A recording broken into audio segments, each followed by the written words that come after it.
Yung mga guys, mga idol. So nandito tayo ngayon sa kubo ko at nagpapahinga-hinga.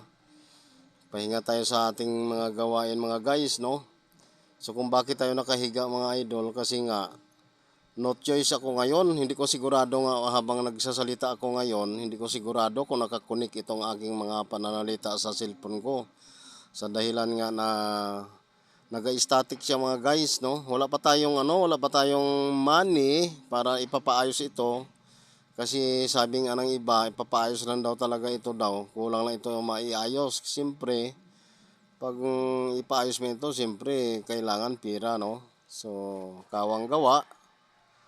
Talagang magsusuhol ka din talaga sa manigayos. Kaya hindi ko sigurado, hindi ko sure kung talagang nagakunik itong mga sinasabi ko.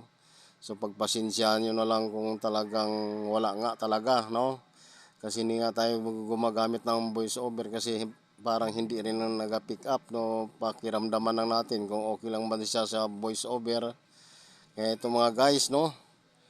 Nakahiga tayo ngayon, akala mo simple lang, no? Pero talagang hindi simple ang iniisip natin ngayon.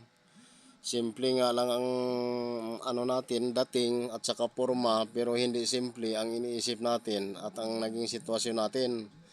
Kasi nga, simple lang, pero may tama naman yung cellphone natin. Kaya ito ngayon, no?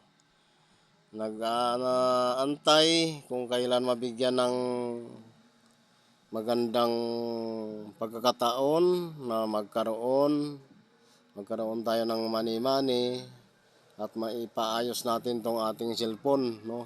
Ito talaga problema ko mga guys, cellphone ko talaga. Kaya ngayon parang nai-stress ako, nanghihina ako na hindi ako makapag-isip kung ano dapat gawin, anong gawin ko, kung paano ko mapaayos to. Kaya nanghihina talaga tayo. So hanggang dito na lang yung ating pagbibideo at pananalita. Lubos ako nagpapasalamat sa inyong pagsuporta. Dumaan man to sa wall nyo, kayo na pong bahala. Ayan, siyempre nagpasalamat ako sa inyong pagsubaybay na walang sawang pagsubaybay sa atin, pagsuporta sa atin. Thank you so much. Bye bye. God bless. Thank you for watching.